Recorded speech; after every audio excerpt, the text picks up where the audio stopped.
Welcome to Toffee TV.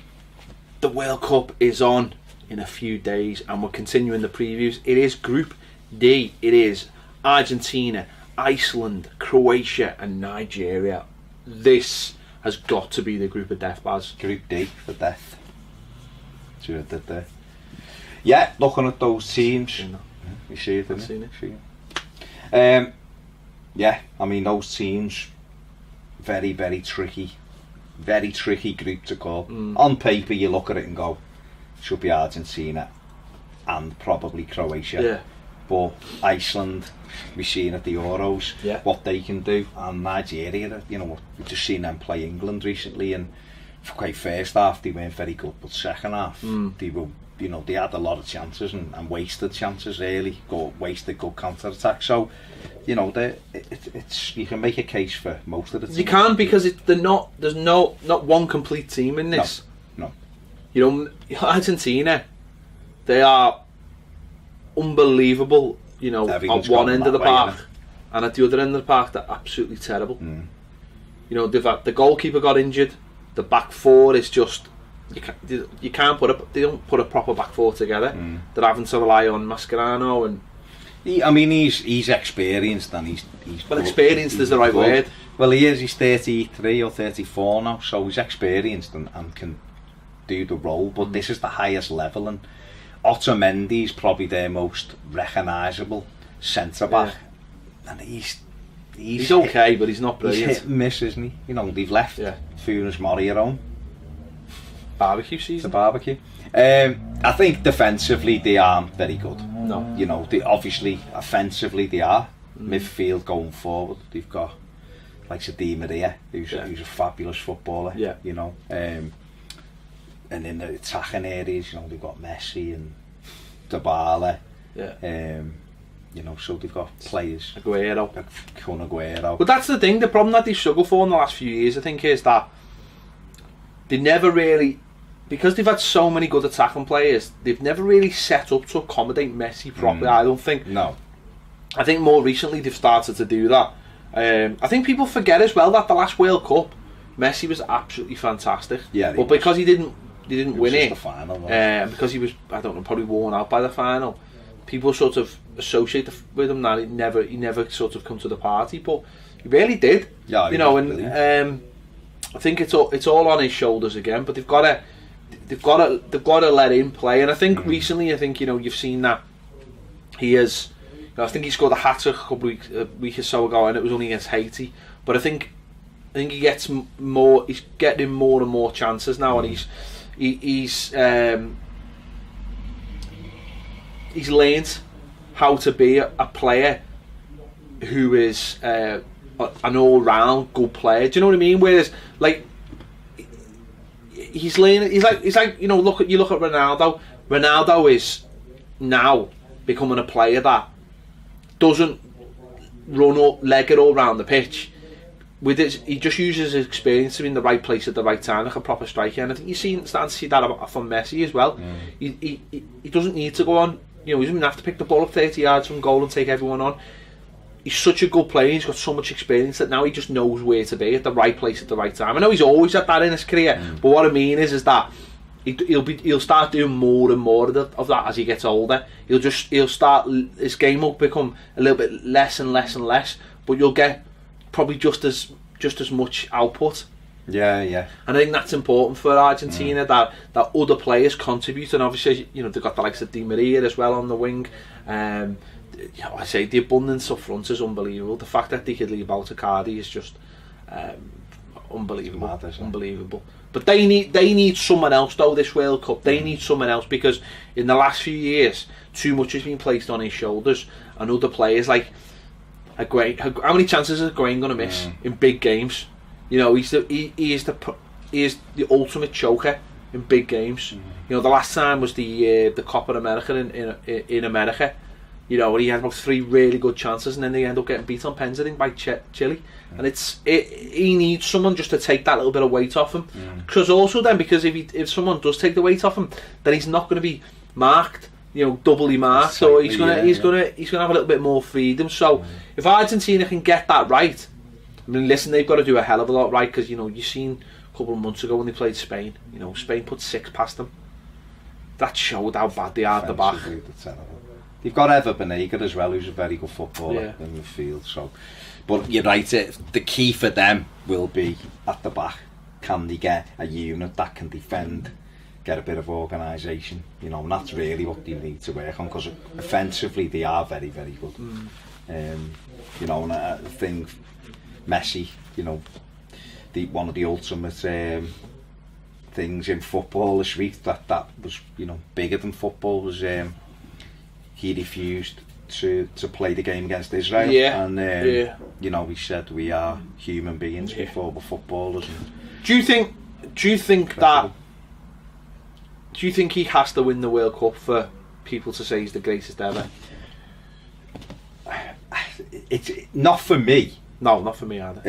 I think is he the greatest ever? I never seen Pele, but Pele was obviously brilliant at that time. I see Maradona.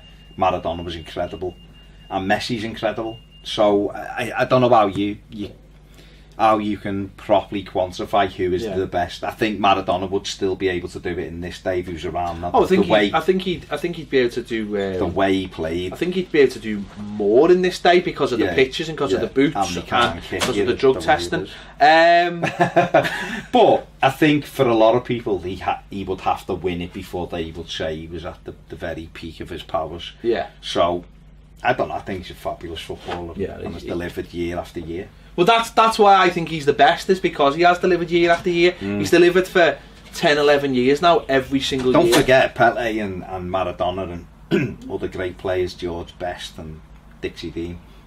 Other great players didn't have Champions League every year to deliver on, and you know, of course. Obviously Maradona came to Europe, went to Italy and played obviously for Barcelona, and was fantastic. But you know, Pele played South America, then North America. So you know, he's done it on, some people say, is a bigger stage than the World Cup. I don't personally. I still think the World Cup's the ultimate. See, I don't. But I love the World Cup, but the reason why I say this, and this is just mainly the reason, is because the World Cup gets played at the end of very tough seasons, and I feel like for the last 3 or 4 World Cups, we've not seen the best players at their peak, because their peak is normally around February and March. But is that also because they're playing against the very best players from every nation? No, I just think physically. I think you have to be at your best, and I just think a lot of I think what I'm saying is you do get players being at the best, but what I'm saying is you don't have all the best players playing at the best, because I think that a lot of them are just. Well, then that'll make Qatar interesting, won't it? Yeah, it will. Qatar's getting played in December, isn't it? So let's move on to Iceland. Obviously, Gylfi, he's the main man. Yeah. This is his big chance. Iceland, you know, they've got tournament experience from 2 years ago. Did really well in the Euros. Surprised a lot of people. First ever World Cup. I think so. Yeah. Energised a lot of people with their performances and their fans and the doing the old clap and all that. And people will be looking for them to do that again, and I hope they can, because there'll be nothing worse than if they turn up for this and just get beaten 3 times. I hope they go and I mean, for us. No, I want Gylfi to have a Boss World Cup. He's had that injury. He's coming back from it. He should be fresh. It's whether he's match fit. He played 25 minutes the other night in a friendly.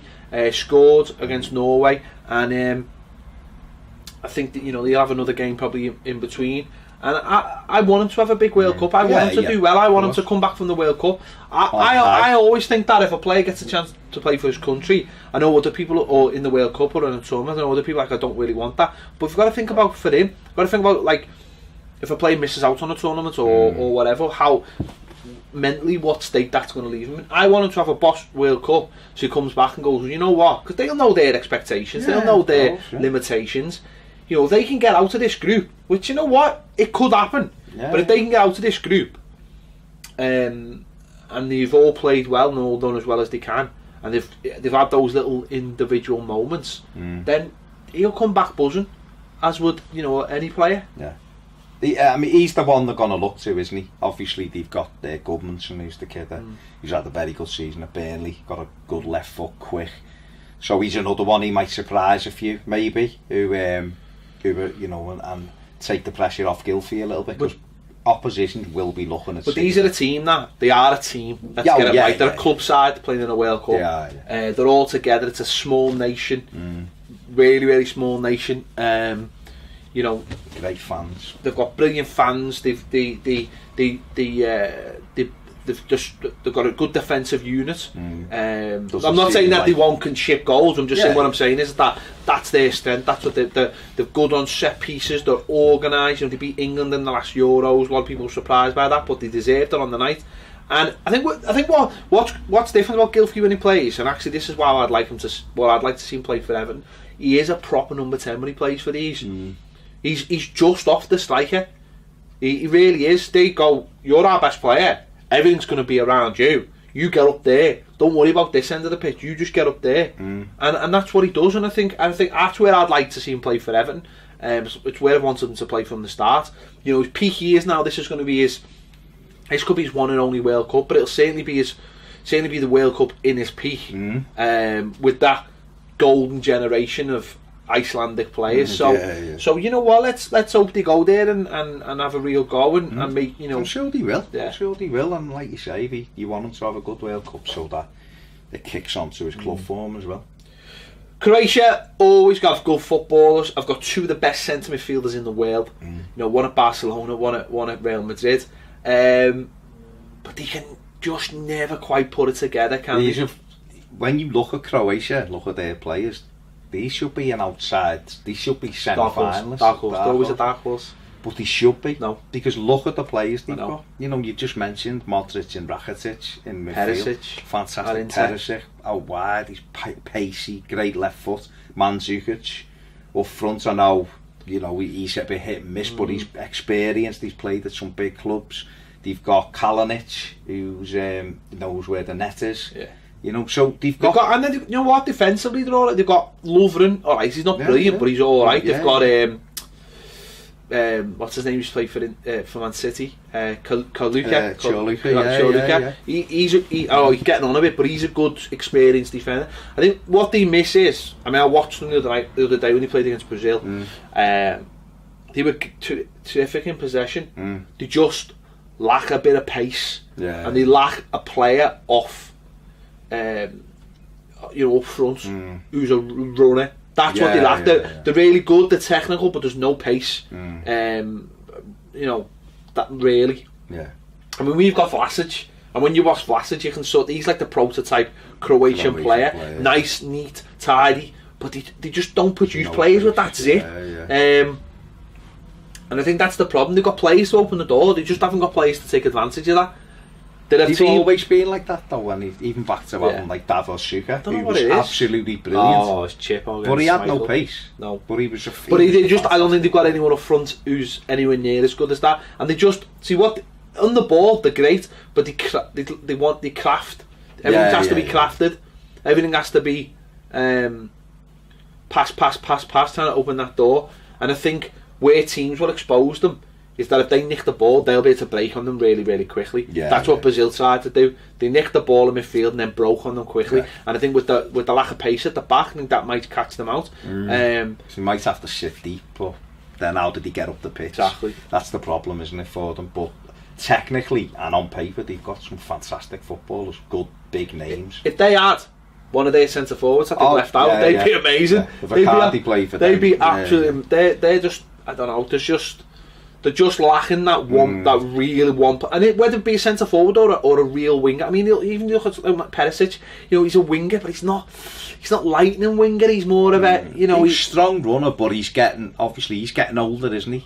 He was peak in 14. He was brilliant, you know. And you look now and you think, if they just had one or a midfielder who had a bit of pace and could break into the box, or third man runner to go with these two in midfield, they'd be sound. But it's just something lacking. In the technically though, absolutely fantastic. Great players. And that brings us to Nigeria. Who again, they're always in World Cups, and I don't think they're seen as a strong Nigerian team this time out. But like you said before, watched them against England the other day. And first half they were absolutely terrible. I mean terrible. They were just so poor. But second half they come out and they got under the skin of England really quickly and started throwing the ball in, and with the pace and with the strength, hustling, winning the ball back, pressing high, they started to get under the skin of England. And you know what? Actually, against someone like Argentina, they do that to their defence. I mean, that's if they can get the ball off them. But if they can do that to them, then they can upset the apple cart in games, and it's just whether they can upset it enough times in games to actually make a difference, to make an impact. But they've got pace, haven't they? They've got Victor Moses who does well for them, as you can see there. They've got Iniacho up front, who hasn't done as well as I thought he would when he went to Leicester, because he was a goal scorer at City, but he's a threat. So when you look at that, you watch them, obviously the experience of John Obi Mikel in midfield. Iwobi from Arsenal. Iwobi, he was at a good game actually at the weekend.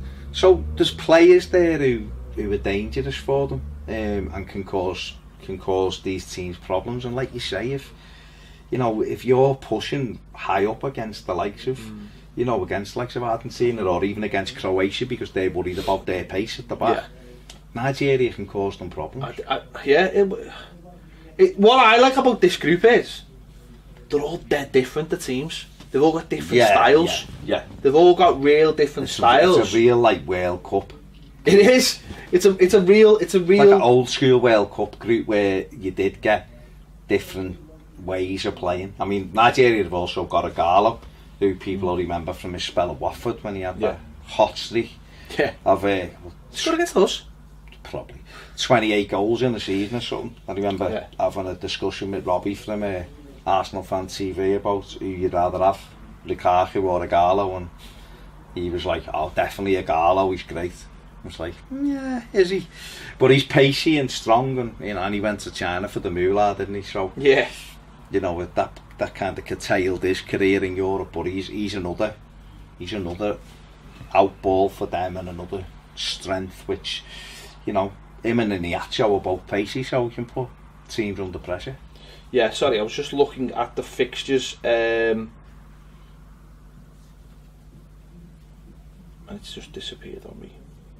Unprofessional. Argentina versus Iceland, the first match, and then Croatia versus Nigeria that night. So, interesting. Well, Argentina will be looking to get off to a good start, won't they? Iceland will be looking to catch them cold. Give them the chills. Yeah. No, I mean that's an interesting one, because actually what that would mean is the first game. I think with Iceland, what you've got is you've got a set unit who know each other's games. Argentina, I think they might be another team, a little bit like France, who have to play, grow, get trust. Because there's nothing worse than playing for a team where one end of the pitch is sorted, but the other end can unravel it for you, and it's almost like you're waiting for it. The old Lukaku look. What do you want me to do? I'm scoring goals, and you're letting goals in. What do you want me to do? Do you know what I mean? That's going to be the trust element. How much is that defence going to allow Argentina to play? I agree. Yeah. So who do you think? Who do you think out of this?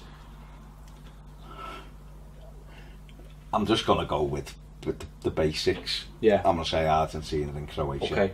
Iceland are winning this group. Okay. They're winning this group. And Argentina are coming second. Okay. There you have it. Done it. Just drop the mic. See, I wouldn't rule.